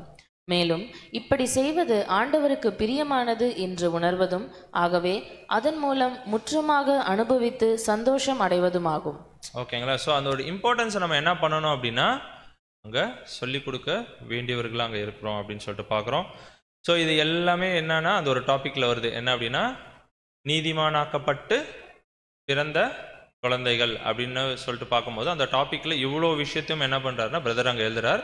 நிறைய அட்வைசஸ் யாருக்கு தான் இருக்குது இப்போ? ஆமாம், பேரண்ட்ஸ் நம்மளுக்கு தான் அங்கே இருக்குது. அப்படின்னா ஒரு குழந்தை நல்லா வளருதா வளரலையா அப்படின்றது யாரோட கையில் தான் இருக்குது? நம்மளுடைய கையில் தான் இருக்குது அப்படின்னு சொல்லிட்டு பார்க்குறோம். அடுத்தது ஒரு டாபிக் எழுதுறார் பிரதரு. ஒரு 2 சின்ன டாபிக் இருக்குது, அதை பார்த்து நீங்கள் முடிக்கலாம். பார்த்தீங்கன்னா பிள்ளையின் மனதை சரியானபடி பயிற்றுவித்தல், the proper exercise of the child mind.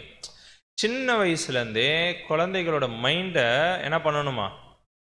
ஆமாம், நம்ம தான் என்ன பண்ணணும்னா பயிற்றுவிக்கணும் அப்படின்னு சொல்லிட்டு பார்க்குறோம். ஓகே, அது பேரண்ட்ஸோடைய கடமை. அதில் ஃபஸ்ட்டு என்ன சொல்கிறார் அப்படின்னா குழந்தைகளை என்ன பண்ணுங்க, சின்ன வயசுலேருந்தே படிக்கிறதுல ஒரு இன்ட்ரெஸ்ட் எடுத்துகிட்டு வாங்க அப்படின்ற.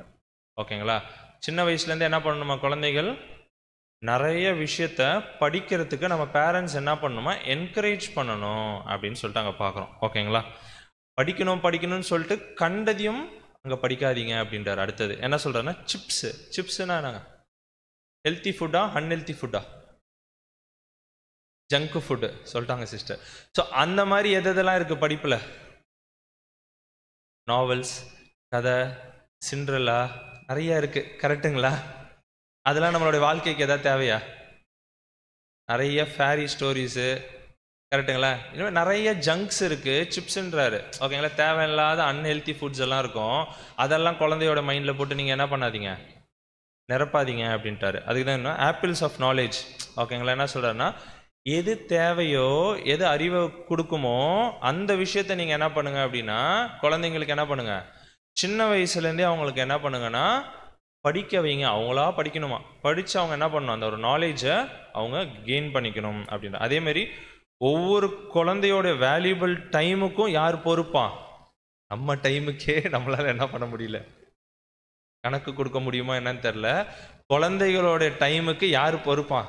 அது சொல்ல வேல்யூபிள் டைமுன்ட்டார். குழந்தைங்களோட டைமு என்ன டைமா? வேல்யூபிளான டைமு. அந்த டைமுக்கும் யார் தான் கணக்கு கொடுக்கணுமா?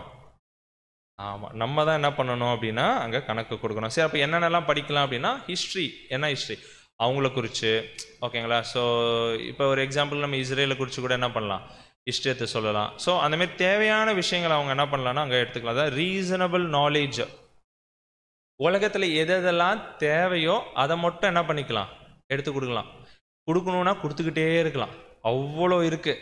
ஓகேங்களா? நாலேஜ். ஆனால் அதில் நம்ம என்ன பண்ணணுமா, தேர்ந்தெடுத்து இதெல்லாம் தேவை, மேபி ஃப்யூச்சரில் அவங்களுக்கு என்ன ஆகும், ட்ரூத்துக்காக அது என்ன ஆகலாம், தேவைப்படலாம் அப்படின்னு நம்மளுக்கு யோசிக்க தோணும்ல. ஸோ அந்தமாரி விஷயங்கள் எல்லாத்தையுமே நம்ம என்ன பண்ணலாம், ஒரு நாலேஜ். ஓகேங்களா? அது எல்லாத்தையுமே நம்ம என்ன பண்ணலாம் அப்படின்னா அது ரீசனபிளான நாலேஜ்.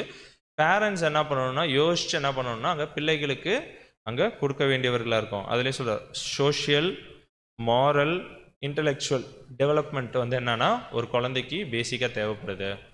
சோஷியலாக, மாரலாக எப்படி மற்றவங்கள்ட்ட நடந்துக்கணும், இன்டலெக்சுவலாக பேசிக்காக என்னென்னலாம் தேவைப்படுதோ ஸோ அது எல்லாத்தையுமே என்ன பண்ணணும் அப்படின்னா குழந்தைங்களுக்கு கொடுக்க வேண்டிய கடமை யாருக்கு இருக்குது அப்படின்னு சொல்லிட்டு நம்ம பார்த்தோன்னா பெற்றோர்களுக்கு அங்கே இருக்குது அப்படின்னு சொல்லிட்டு பார்க்குறோம். அதேமாரி படிக்கிற விஷயத்தோடைய இம்பார்ட்டன்ஸையும் என்ன பண்ணணும் அப்படின்னா குழந்தைங்களுக்கு யார் தான் சொல்லித்தரணும் அப்படின்னா நம்ம தான் சொல்லித்தரோம். அப்போ ஃபஸ்ட்டு நம்ம என்ன பண்ணணும், பிள்ளைகிட்ட போயிட்டு படிப்பா ரொம்ப முக்கியம் அப்படின்னு சொல்லணும்னா பிள்ளை திருப்பி என்ன கேட்கும், நம்மளை எவ்வளோ ரீப்ரின்ஸ் இருக்குது, எத்தனை வால்யூம் இருக்குது, கரெக்டுங்களா? ஸோ அப்போ என்ன சொல்கிறார் பிரதர் அப்படின்னா இம்பார்ட்டன்ஸ், அந்த படிக்கிறதுக்கான அந்த ஒரு இம்பார்ட்டன்ஸை என்ன பண்ணணும் அப்படின்னு சொல்லிட்டு பார்த்தோன்னா அவங்களுக்கு என்ன பண்ணணும்னா நம்ம அங்கே சொல்லித்தரணும். அதான் சொல்கிறாரு, கலை உள்ளதா வீடி சொல்கிற கலை உள்ளதா என்ன பண்ணாதீங்க, எடுத்துகிட்டு போய் ஃபீட் பண்ணாதீங்க குழந்தைங்களோட மனசில். ட்ராஷி குப்பையான விஷயத்தெல்லாம் என்ன பண்ணாதீங்க, எடுத்துகிட்டு போய் பின்னாடி வருது ஒரு முக்கியமான ஒரு விஷயம், ட்ராஷியான விஷயத்த என்ன பண்ணாதீங்க, எடுத்துகிட்டு போய் ட்ரீமி. ஓகேங்களா? இந்த தேவையில்லாத கதை புக்ஸ்லாம் இருக்கும். ஓகேங்களா? ஸோ இந்தமாரி விஷயத்தெல்லாம் என்ன பண்ண படிக்கணும்னு சொல்லிட்டு என்ன பண்ணிட்டு இருக்க தேவையில்ல அப்படின்னா எடுத்துகிட்டு போயிட்டு பிள்ளைகளோட மனசில் அங்கே விதைக்காதீங்க. அது என்ன ஆகிடும் அப்படின்னா அவங்களோட ஃப்யூச்சரில் அந்த ஒரு டிசிஷன் எடுக்கும் போது அவங்களால என்ன பண்ண முடியாதுன்னா ப்ராப்பராக அவங்களால எடுக்க முடியாமல் போயிடும். ஸோ அதனால் என்ன, எது தேவையோ அதை மட்டும் நீங்கள் என்ன பண்ணணும், அந்த குழந்தைங்களுக்கு ஃபீட் பண்ணணும் அப்படின்னு சொல்லிட்டு பார்க்குறோம். ஆனால் படிக்கிறது என்ன பண்ணணும், சின்ன வயசுலேருந்தே குழந்தைங்கள அவங்களா படிக்க வைக்கணும், அந்த இம்பார்ட்டன்ஸை புரிய வைக்கணும். அதுக்கப்புறம் எது தேவையோ அதை மட்டும் நம்ம என்ன பண்ணணும்னா அங்கே ஃபீட் பண்ணிக்கிட்டே அங்கே வரணும் அப்படின்னு சொல்லிட்டு பார்க்குறோம். அடுத்தது ஒரு டாபிக் எழுதுற தி ஸ்கவுஜ் ஆஃப் ஈவில் சஜஷன்ஸ், கொள்ளை நோயான பொல்லாத யோசனைகள். ஓகேங்களா? ஸோ இந்த ஒரு டாப்பிக்கில் பிரதர் ஒரு எக்ஸாம்பிள் சொல்லி என்ன பண்ணுறாருன்னா நம்மளுக்கு ஒரு மிகப்பெரிய ஒரு பாடத்தை அங்கே சொல்கிறார். என்ன அப்படின்னா சின்ன வயசுலேயே குழந்தைங்களுடைய மனசில் என்ன பண்ணிடக்கூடாது அப்படின்னா இந்தமாரி ஒரு மோசமான, அதாவது கொள்ளை நோய் அப்படின்ற ஒரு வார்த்தையை டிரான்ஸ்லேட் பண்ணியிருக்காங்க. ஓகேங்களா?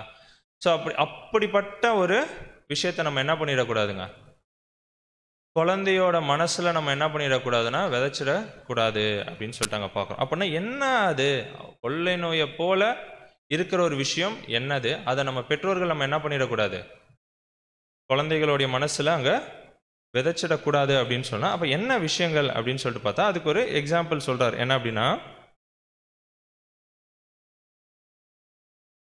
பிரதர் வந்து இந்த ஒரு மேகசினோட பேரை கொடுத்துருந்தாரு, கூகுளில் போட்டால் வருது ஃபோட்டோ. ஓகேங்களா? ஸோ அவருடைய காலத்தில் என்ன இருந்திருக்குங்க, இந்தமாரி ஒரு மேகசின் இருந்திருக்கு. என்ன மேகசினா, சர்ச் ஸ்டாண்டர்ட் அப்படின்னு சொல்லிட்டு ஒரு மேகசின் இருந்திருக்கு.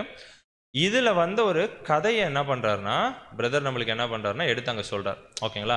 அந்த கதையை சொல்லி நம்மளுக்கு என்ன பண்ணுறாருனா ஒரு பாடத்தை நம்மளுக்கு அங்கே கற்றுக் கொடுக்குறாரு. அப்படின்னா எந்த தப்பான விஷயத்த நம்ம குழந்தைங்களுக்கு கற்றுக் கொடுத்துடக்கூடாது அப்படின்னா தவறான அசிங்கமான பதிவுகளை என்ன பண்ணிடக்கூடாது, குழந்தைகள்கிட்ட சின்ன வயசுலேருந்தே நம்ம என்ன பண்ணிடக்கூடாதுன்னா எடுத்துகிட்டு போய் அங்கே சேர்த்துடக்கூடாது. ஏன்னா அது என்ன ஆகிடும், அவங்களோட மைண்டில் போய் ரெஜிஸ்டர் ஆகிடும். ஸோ தவறான எந்த ஒரு விஷயத்தையும் இல்லை அசிங்கமான எந்த ஒரு விஷயத்தையும் என்ன பண்ணிட வேணாம் அப்படின்னா குழந்தைகளோட மைண்டில் என்ன பண்ணிட தேவையில்லை அப்படின்னா எடுத்துகிட்டு போயிட்டு நம்ம என்ன பண்ணிடக்கூடாது, விதைச்சிடக்கூடாது அப்படின்னு சொல்லிட்டு ஒரு கதையை அங்கே சொல்கிறார். ஓகேங்களா, இந்த மேகசினில் வந்து ஒரு கதை. ஓகேங்களா, அது எப்படி ஸ்டார்ட் பண்ணுறாரு அப்படின்னா, இது எந்த நேரத்தில் எந்த கால பகுதியில் நடந்தது அப்படின்றது முக்கியம் கிடையாது, எந்த இடத்துல நடந்ததுன்றது நம்மளுக்கு முக்கியம் கிடையாது, கதை தான் முக்கியம் அப்படின்னு சொல்லிட்டு கதைக்குள்ளே போகிறார். என்னன்னா, ஒரு மதிப்புக்குரிய ஒரு பெண்மணி என்ன பண்ணியிருக்கிறாங்கன்னா இருந்திருக்கிறாங்க. எங்கே அப்படின்னா அவங்களுடைய டெட் பெட்.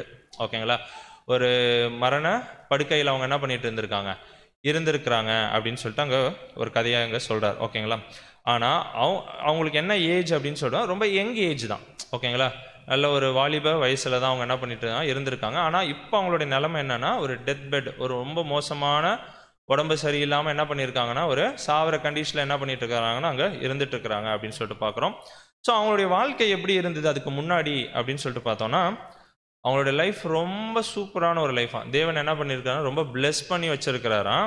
எப்படி இருந்திருக்குன்னா, நார்மலாக இருக்கிறதோட நல்ல மேன்மை உள்ளவர்களாக அவங்களுடைய வாழ்க்கை இருந்திருக்கு. அப்படின்னா ஒரு நல்ல பிளெஸ்டு லைஃப், நல்ல பேரண்ட்ஸ் இருந்திருப்பாங்க, நல்ல ஒரு வாழ்க்கை, சாப்பாடு, ஃபுட்டு எல்லாமே அவங்களுக்கு என்ன இருக்குங்க, ஷெல்டர் எல்லாமே அவங்களுக்கு கிடச்சிருக்கும் அப்படின்னு சொல்லிட்டு பார்க்குறோம். ரொம்ப ஒரு மேன்மையான ஒரு இடத்துல அவங்களோட லைஃப் நல்லா வாழ்ந்துக்கிட்டே வந்திருக்காங்க.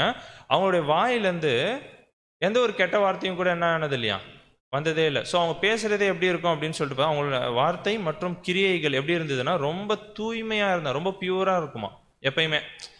ஒருத்தவங்களை பார்த்தவங்க நம்ம சொல்லுவாங்களே, இவங்க என்ன பண்ணுவாங்க, பேசுகிறதே எப்படி, ஏன்னா இவங்க வளர்க்கப்பட்ட சூழ்நிலை அப்படி இருந்திருக்கும், அவங்க பேரண்ட்ஸ் அப்படி இருந்திருப்பாங்க. ஸோ அந்த மாதிரி ஒரு வளர்ப்பில் அந்த பொண்ணு என்ன பண்ணியிருக்கு அப்படின்னா அங்கே வளர்ந்து வந்திருக்கிறாங்க அப்படின்னு சொல்லிட்டு நம்ம பார்க்குறோம். அவங்களே அவங்களுடைய வாழ்க்கையில் எந்த ஒரு கெட்ட வார்த்தையும் கூட என்ன பண்ணியிருக்க மாட்டாங்களாம், கேட்டு கூட இருக்க மாட்டாங்களாம். ஸோ அப்படின்னா அவங்களோட சரௌண்டிங்ஸ் கூட எப்படி இருந்திருக்கு. ஓகேங்களா, ஸோ அந்த அளவுக்கு அந்த ஒரு ஸ்திரீ, அந்த ஒரு பொண்ணு என்ன பண்ணியிருக்காங்கன்னா அங்கே ஒரு வாழ்க்கையை அங்கே வாழ்ந்துருக்குறாங்க. ஸோ அவங்க கேட்டு கூட இருக்க மாட்டாங்களாம் அந்த மாதிரி ஒரு கெட்ட வார்த்தைகள்லாம். ஸோ அந்த மாதிரி ஒரு லைஃப் இருந்திருக்கு. ஆனால் இப்போ அந்த ஒரு டெத் பெட்டில் இருக்கும் போது திடீர்னு என்ன பண்ணிட்டாங்கன்னா, ஏன்னா அவங்க ஏதோ உடம்பு சரியில்லை. ஓகேங்களா, சித்த பிரம்ம அப்படின்னு சொல்லிட்டு நம்ம டிரான்ஸ்லேஷன் கொடுத்துருக்குறாங்க. ஓகேங்களா, ஏதோ ஒரு சூழ்நிலையில் அவங்களோட மைண்ட் என்ன இல்லைங்க, ஏதோ சரியா இல்லை. ஸோ அதனால் அங்கே என்ன பண்ணால் ஒரு சாவர நிலைமையில் அங்கே இருக்கிறாங்க அப்படின்னு சொல்லிட்டு பார்க்குறோம். இப்படி வளர்ந்த அந்த ஒரு பெண்மணி இப்போ அந்த ஒரு டெத் பெட்டில் சுற்றி எல்லாம் ஃப்ரெண்ட்ஸு, ரிலேட்டிவ்ஸ் எல்லாரும் இருக்கிறாங்க. அந்த நேரத்தில் இவங்க என்ன பண்ணுறாங்கன்னா எல்லா விதமான அசிங்கமான கெட்ட வார்த்தைகளையும் அவங்க என்ன பண்ணுறாங்கன்னா அங்கே பேசுகிறாங்க.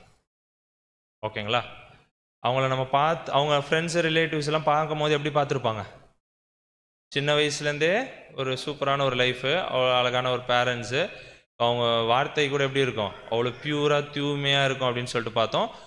கேட்டு கூட இருக்க மாட்டாங்க கெட்ட வார்த்தையை அப்படின்னு சொல்லிட்டு பார்க்குறோம். ஸோ இந்த மாரி ஒருத்தவங்களை பார்த்துட்டு திடீர்னு சாவர நிலைமையில அவ்வளோ நம்மளாம் கேட்டே இருக்க மாட்டோம், அந்த அளவுக்கு ஒரு கெட்ட வார்த்தைகளை என்ன பண்ணுறாங்க அவங்க அங்கே பேசிகிட்டு இருக்கிறாங்க அப்படின்னு சொல்லிட்டு நம்ம பார்க்குறோம். ஓகேங்களா, அதான் மற்றவங்க என்ன பண்ணுவாங்க, தே குட் நாட் இமேஜினா இவங்கெல்லாம் இப்படி பேசுகிறாங்க, இவங்க வாயிலேருந்து தான் இந்த கெட்ட வார்த்தைகள்லாம் வருது அப்படின்ற அளவுக்கு அவங்க ஃப்ரெண்ட்ஸு, ரிலேட்டிவ்ஸ்லாம் என்ன பண்ணுறாங்களாம், யோசிக்கிறாங்களாம். ஓகேங்களா, அந்த அளவுக்கு அவங்க என்ன பண்ணியிருக்காங்கன்னா அங்கே பேசியிருக்கிறாங்க அப்படின்னு சொல்லிட்டு பார்க்குறோம்.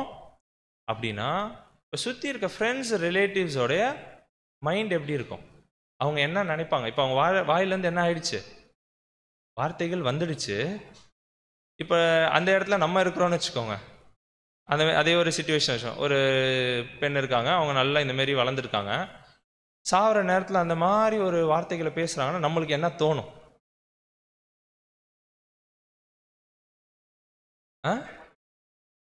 மறைச்சிட்டு இருந்தாங்க. Super point. அதுதான் பிரதர் எழுதுறாரு, அப்படி யோசிக்கக்கூடாது. ஓகேங்களா, வேற ஏதாவது பாயிண்ட்ஸ் இருக்குங்களா? ஏன்னா பிரதர் எழுதுறாரு என்ன அப்படின்னா, எல்லாருமே என்ன யோசிப்பாங்களாம், இவ்வளோ நாள் என்ன பண்ணியிருக்காங்க இந்த ஸ்திரீ, ரொம்ப தூய்மையாக அவங்கள வெளியில் காட்டி இருக்கிறாங்க, ஆனால் உள்ள என்ன இருந்திருக்கு, அவங்களோட சீக்ரெட் லைஃப், அந்த ஒரு பர்சனல் லைஃப்பில் எப்படி இருந்திருக்கிறாங்க அப்படின்னா, அந்த ஒரு தூய்மை அவங்கள்ட்ட இல்லை. அது எப்போ வெளியே வந்துடுச்சு, டெத் பெட்டில் வந்துடுச்சு பார்த்தீங்களா, சாவர தருவாயில் என்ன ஆயிடுச்சு, வெளியே வந்துடுச்சு பார்த்தீங்களா அப்படின்னு தான் நம்ம எல்லாருமே யோசிப்போம். அதுதான் நாட் ஸோ, அப்படி நம்ம யோசிக்கக்கூடாது. ஆனால் அவங்க பேசுனது உண்மைதான். அப்போ எப்படி அவங்க அந்த வார்த்தைகள்லாம் என்ன உள்ளே போய் ரெஜிஸ்டர் ஆகிருக்குல்ல. ஸோ அதுக்கு தான் பிரதர் என்ன சொல்கிறேன்னா, அவங்களுடைய முன்னாடி வாழ்க்கையில் எப்போயாவது தான் சொல்கிறேன், in any evil hour of life, அவங்களோட ஒரு மோசமான ஒரு நேரத்தில் சின்ன வயசுலேயோ இல்லை எங்கேயாவது என்ன இருக்கலாம், அவங்க ஃப்ரெண்ட்ஸ்கிட்டயோ இல்லை வீட்டில் பேரண்ட்ஸோ என்ன பண்ணியிருக்கலாம், அந்த கெட்ட வார்த்தைகள் என்ன பண்ணியிருக்கலாம், வீட்டில் யூஸ் பண்ணியிருக்கலாம். அந்த கெட்ட வார்த்தைகள் இப்போ என்ன ஆயிடுச்சு, அந்த பெண்ணோடைய மைண்டில் போயிட்டு எல்லாமே ஸ்டோர் ஆயிடுச்சு. ஆனால் அவங்களுக்கு அது பிடிக்கல. அதனால அவங்க என்ன பண்ணல, வெளியில் பேசவே இல்லை. ஏன்னா அதை ஒதுக்கி வச்சிட்டாங்க. இதெல்லாம் ஜங்க்கு தேவையில்லைன்னு சொல்லிட்டு ஒதுக்கி வச்சிட்டாங்க. ரொம்ப பியூராக தான் வாழ்ந்துருக்குறாங்க. ஆனால் அவங்களோட மைண்ட் அந்த ஒரு கடைசி நேரத்தில் சரியில்லாததுனால என்ன ஆயிடுச்சு, மைண்டில் இருந்த எல்லா விஷயமும் வெளியே வர ஆரம்பிச்சு. வரும்போது தான் தெரியுது உள்ளே என்னென்னலாம் ரெக்கார்ட் ஆகிருக்கு அப்படின்னு சொல்லிட்டு. அப்படின்னா என்ன தெரியுது, நம்ம வீட்டில் பேசும்போது குழந்தைங்கள்ட்ட எல்லாம் பேசுகிறோன்னா எப்படி பேசுகிறோம், கெட்ட வார்த்தைகள் நம்ம என்ன பண்ணுவோம், புது சிருஷ்டிகள் யூஸ் பண்ண மாட்டாங்க, கரெக்டுங்களா? ஆனால் அந்த மாரிலாம் இல்லை, அவங்களோட ரிலேட்டிவ்ஸ் வீட்டுக்கு போகும்போதோ இல்லை ஃப்ரெண்ட்ஸ் அந்த மாரி இருக்கிறாங்களா, என்ன பண்ணணும் நம்ம, ஆமாம், பேரண்ட்ஸோடைய ரெஸ்பான்சிபிலிட்டி அது. ஏன்னா அது சின்ன வயசுலேயே அது என்ன ஆகிடும், போய் ரெஜிஸ்டர் ஒன்ஸ் ஆயிடுச்சுன்னா அது என்ன பண்ணாது அப்படின்னா வெளியே வராது. ஸோ அதனால் என்ன பண்ணணும், அதுக்கு தான் அந்த ஒரு எக்ஸாம்பிளை ஆக்சுவலாக அந்த ஒரு மேகசினில் வந்த எக்ஸாம்பிளை பிரதர் என்ன பண்ணுறாருன்னா கோட் பண்ணுறார். அவ்வளோ நல்லா வாழ்ந்த ஒரு ஸ்திரீயே என்ன பண்ணியிருக்கிறாங்க, இந்த மாதிரி பேசியிருக்காங்க அப்படின்னு சொல்லும் போது அவங்களோட ஹிஸ்ட்ரி எடுத்து பார்க்கும் போது இது தெரியுது. ஸோ அப்போ என்ன பண்ணால் அதுதான் இங்கே நம்ம குழந்தைகளுடைய வளர்ப்பில் அங்கே சொல்கிறான். ஸோ குழந்தைய என்ன பண்ணக்கூடாது அப்படின்னா திட்டும் போது என்ன பண்ணணும், யோசிச்சங்க திட்டணும். எந்த வார்த்தைகள் நம்ம வீட்டில் யூஸ் பண்ணாலும் அது என்ன பண்ணணும், ரொம்ப யோசிச்சு தான் நம்ம யூஸ் பண்ணணும். ஏன்னா அது போய் எங்கே என்ன ஆகிடுது, உள்ள அவங்க மைண்டில் அங்கே ரெஜிஸ்டர் ஆகிடுது அப்படின்னு சொல்லிட்டு நம்ம பார்க்குறோம். அது ஒன்ஸ் ரெஜிஸ்டர் ஆகிடுச்சுன்னா சாவர வரைக்கும், டெத் பெட் வரைக்கும் அது என்ன ஆகாது. அதுக்கு தான் அந்த எக்ஸாம்பிள். அவங்க என்னதான் பியூராக வாழணும்னு நினச்சா கூட எது எரேஸ் ஆகவே இல்லை, அந்த தீமையான விஷயங்கள் என்ன ஆகலை அப்படின்னா அங்கே எரேஸ் ஆகவே இல்லை அப்படின்னு சொல்லிட்டு பார்க்குறோம். ஸோ அதனால் என்ன பண்ணக்கூடாது அப்படின்னா, நம்ம எப்படி பேச மாட்டோம், ஆனால் இப்போ மற்ற இடத்துக்கு போகிறோம், ஃப்ரெண்ட்ஸ் இருக்காங்க, ஸ்கூல், ஸோ எல்லா இடத்துலையுமே நம்ம என்ன பண்ணணும்னா ரொம்ப ஜாக்கிரதையாக அந்த பிள்ளைகளை அங்கே பார்த்துக்கணும் அப்படின்னு சொல்லிட்டு நம்மளுக்கு பேரண்ட்ஸுக்கு அங்கே ஒரு அட்வைஸ் கொடுக்குறாரு. என்ன அப்படின்னா, இதெல்லாம் என்னதுங்க, அப்போ இருந்துதான்னு கேட்காதீங்க. ஆனால் இதெல்லாம் என்னது, இப்போ இருக்க டெக்னாலஜிக்கு நம்மளுடைய ஃபோனில் இருக்குங்களா, இதெல்லாம் இருக்கு, எல்லாருமே தலையாட்டுறான். ஓகேங்களா? பிரதர் அங்கே என்ன எழுதுறாரு அப்படின்னா, எப்பப்பெல்லாம் நம்மளுடைய மைண்டு இந்த ஒரு சிந்தையையும் சிந்தனைகளையும் இமேஜினேஷன்ஸையும் எப்பப்பெல்லாம் இந்த மாரி அன்கிளீன் தாட்ஸுக்கு ஓப்பன் பண்ணி வைக்கிறோமோ, ஓகேங்களா, எப்பப்பெல்லாம் பெற்றோர்கள், ஓகேங்களா, ஏன்னா பெற்றோர்கள் சரியாக இருந்தால் தான் அடுத்தது எங்கே போகும், பிள்ளைகளுக்கு போகும். ஸோ அன்கிளீன் தாட்ஸு இந்த மாரி விஷயத்துக்கு பெற்றோர்கள் நம்மளோட சிந்தையையும் சிந்தனைகளையும் நம்ம என்ன பண்ணுறோம், திறந்து வைக்கிறோம். பரவாயில்ல பார்க்கலாம், பரவாயில்ல கேட்கலாம் அப்படின்னு சொல்லிட்டு நம்ம அதை ஸ்டோர் பண்ணுறோம் அப்படின்னா இன்னொரு இதையும் சேர்க்குறார். என்ன அப்படின்னா, அப்சீன் பிக்சர்ஸ், பார்க்கக்கூடாத படங்கள், ஓகேங்களா, அப்பயே எழுதியிருக்கிறார். ஓகேங்களா? ஸோ இது புது சிருஷ்டியின் பெற்றோர்கள் என்ன பண்ணக்கூடாது, பார்க்க மாட்டாங்கன்னு விசுவாசிக்கிறோம். ஓகேங்களா? ஸோ அப்படின்னா இந்தமாரி தேவையில்லாத பிக்சர்ஸு மூவிஸு இதெல்லாமே என்ன பண்ண தேவையில்ல. ஆமாம், நம்மளுடைய மைண்டை என்ன பண்ணக்கூடாதுன்னா அங்கே ஓப்பன் பண்ணி வைக்காதீங்க. Don't be reception of unclean thoughts அப்படின்ட்டார். ஓகேங்களா? ரிசப்ஷன் என்னங்க, முன்னாடி உட்கார வச்சு திறந்து. ஸோ அப்படின்னா நம்ம மொபைல்லையே என்ன இருக்குங்க, ஆமாம் எல்லார் ஃபோன்லேயும் இருக்குதா, அப்போ இருக்குது அப்படின்னா என்ன பண்ணணும் நம்ம, ஓகேங்களா? ஸோ அதுதான் அந்தமாரி இருந்தது அப்படின்னா இது என்ன ஆகிடுமா, நம்மளுடைய மென்டல் அந்த ஒரு சுச்சுவேஷனை என்ன ஆகணும்னா டிப்ரேவிங், என்னன்னா மோசமான ஒரு விளைவுக்கு என்ன பண்ணிடும்னா நம்மளுடைய மைண்டை என்ன பண்ணிடுமா, பெற்றோர்களுடைய மைண்டு, ஓகேங்களா, அது என்ன பண்ணிடுமா, ஆமாம் கீழே அப்படியே கீழே இறக்கிக்கிட்டே போயிடுமா. புது சிருஷ்டிகளுடைய மைண்ட் அப்படியே கீழே இறங்கிக்கிட்டே போச்சுன்னா பிள்ளைகள் என்ன ஆவாங்க, ஓகேங்களா, அதை தான் அங்கே வந்து எழுதுறாரு அப்படின்னு சொல்லிட்டு பார்க்குறோம்.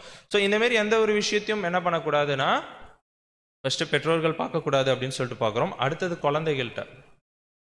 குழந்தைகளும் என்ன பண்ணக்கூடாது, இந்தமாரி ஆப்ஸ் எல்லாம் என்ன பண்ணுவாங்க, கேம்ஸு, அப்புறம் என்னங்க, ஏன்னா சின்ன வயசுலேருந்தே இது எல்லாமே ஸ்டோர் ஆகிடும், கரெக்டுங்களா? அதுக்கு தான் அந்த ஒரு எக்ஸாம்பிளை சொன்னாங்க, பிரதர் சொன்னார். சின்ன வயசில் ஸ்டோர் ஆனது தான் சாவர வரைக்கும் என்ன ஆகலை, வெளியே வரல. ஸோ இது எல்லாத்தையும் நம்ம வந்து என்ன பண்ணுறோம், அங்கே வந்து ஸ்டோர் பண்ணிக்கிட்டே இருக்கிறோம் அப்படின்னா அதான் sir, that is a worst thing happening in a new creation house. So அது அங்கே எழுதினார், அந்த அப்சன் சீன்ஸு, பிக்சர்ஸு, அன்கிளீன் தாட்ஸு அதெல்லாம் எழுதியிருந்தார். ஸோ இதெல்லாம் ஒரு புது சிருஷ்டியோட வீட்டில் இருக்கா? அதான் ஒஸ்ட் திங்கு. அந்த ஒரு புது சிருஷ்டியோட வீட்டில் நடக்கிற ஒரு மோசமான விஷயங்கள் எது அப்படின்னா இந்த விஷயங்கள் தான். ஸோ அது எங்கேயும் போகும் அப்படின்னா அடுத்தது அவங்களோட பிள்ளைகள்கிட்டையும் என்ன ஆகுங்க? கண்டிப்பாக அங்கே போகும் அப்படின்னு சொல்லிட்டு நம்ம பார்க்குறோம். அதுக்கு தான் சொல்கிறேன், யார் தான் அந்த ஒரு குழந்தைகளுக்கு டீச்சராக இருக்கணும் அப்படின்னா யார் தான் டீச்சராக இருக்கணும்? பேரண்ட்ஸ் தான் ஒவ்வொரு புது சிருஷ்டியின் குழந்தைங்களுக்கும் என்னவா இருக்கணும்னா டீச்சராக இருக்கணும் அப்படின்ட்டார். ஓகேங்களா? எ Christian parent should be is tutor. ஓகேங்களா? ஒவ்வொரு கிறிஸ்தவ, அதுவும் நம்மளுக்கு சொல்லணும்னா புது சிருஷ்டியின் பெற்றோர் நம்ம தான் என்ன பண்ணணும் அப்படின்னா ஒவ்வொரு குழந்தையோடைய டீச்சராக நம்ம தான் அங்கே இருக்கணும் அப்படின்னு சொல்லிட்டு அதனால சொல்கிறாரு, எந்தெந்த தேவனுக்கு தேவையான எந்தெந்த விஷயத்தெல்லாம் நம்ம சொல்லி கொடுக்கணும்னு ஃபஸ்ட்டு நம்மளுக்கு தெரியணும். அது எல்லாத்தையுமே அவங்களோட மைண்டில் நம்ம தான் என்ன பண்ணணும் அப்படின்னு சொல்லிட்டு பார்த்தா ட்ரெயின் பண்ணணும்.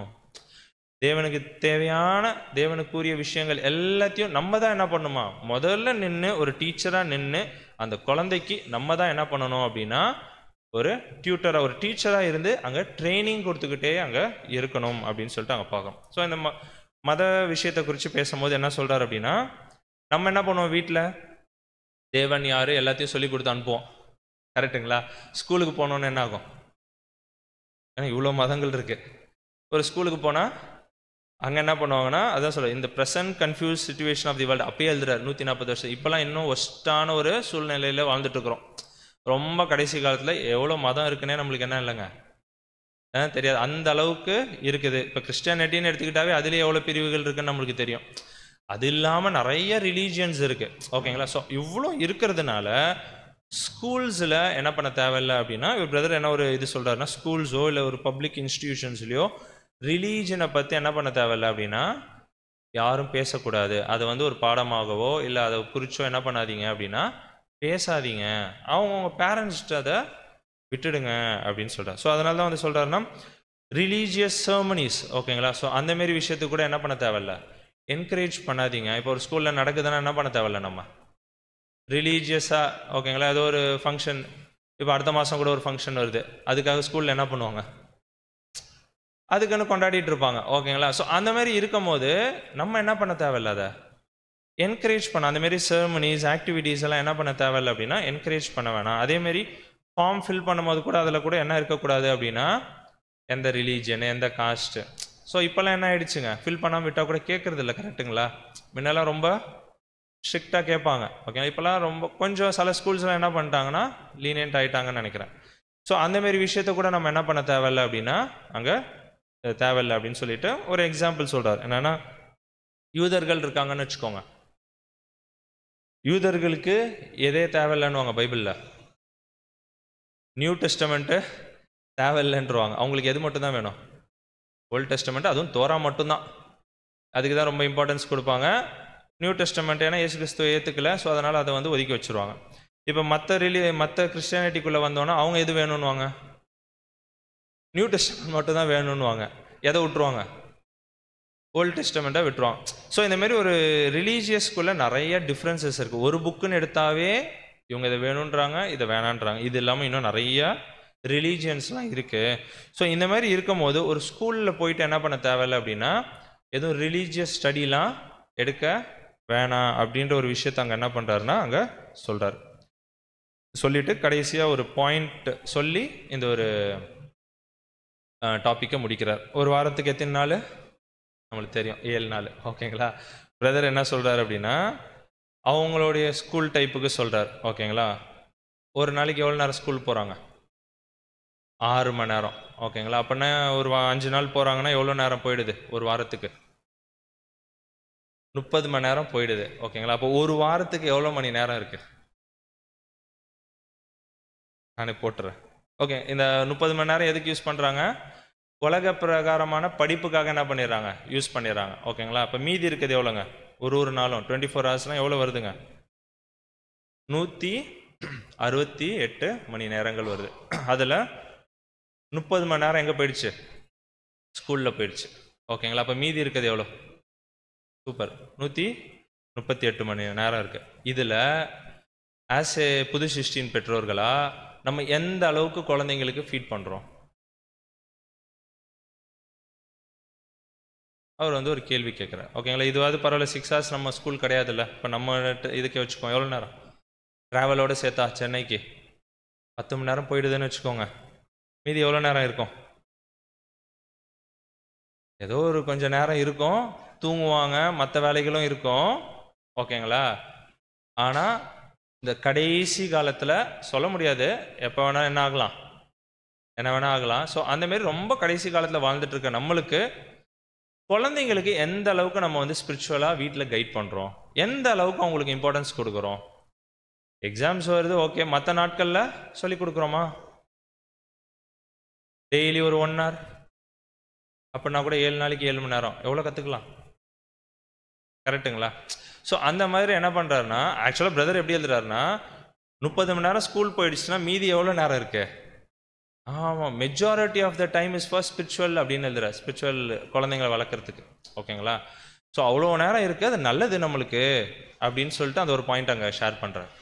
அப்படின்னா நம்மளுக்கு வந்து எக்ஸ்ட்ரா டைம் கூட நம்ம எடுத்துக்கிட்டோம்னா மீதி இருக்க நேரத்தை என்ன பண்ணலாம்? குழந்தைங்களுக்கு எந்த அளவுக்கு நம்ம பேரண்ட்ஸாக புது சிருஷ்டியாக இருந்து அவங்களுக்கு தேவனை குறித்ததான விஷயங்களை நம்ம எந்த அளவுக்கு ஃபீட் பண்ணுறோம் அப்படின்றத அங்கே என்ன பண்ணுறாருன்னா பிரதர் டைம் கேல்குலேஷனோடு அங்கே என்ன பண்ணுறாருன்னா அங்கே சொல்கிறார். இதோட இந்த ஒரு டாபிக் என்ன ஆயிடுச்சுன்னா அங்கே முடிஞ்சிருச்சுன்னு பார்க்குறோம். அடுத்த வாரம் பார்த்தீங்கன்னா இன்னொரு அருமையான ஒரு டாபிக் இருக்குது. என்ன அப்படின்னா, ஞாயர் பள்ளிகளின் செல்வாக்கு, இன்ஃப்ளூயன்ஸ் ஆஃப் சண்டே ஸ்கூல்ஸ் அப்படின்ற ஒரு தலைப்பில் என்ன பண்ணியிருக்கிறாரு. யார் டியூட்டர்னு பார்த்தோம், யார் டீச்சருங்க? ஆமாம், அடுத்த வாரம் தேவனுடைய சித்தம் இருந்தால் என்ன பண்ணலாம், ஞாயர் பள்ளியை குறித்து பிரதர் என்ன ஒரு விளக்கம் கொடுத்துருக்கிறார் அப்படின்றத பார்க்கலாம். இது மட்டுமே பொறுமையாக கேட்ட நம்ம அனைவரையும் தேவன் தாமே ஆசீர்வதித்து வழிநடத்துவாராக. தேங்க்யூ.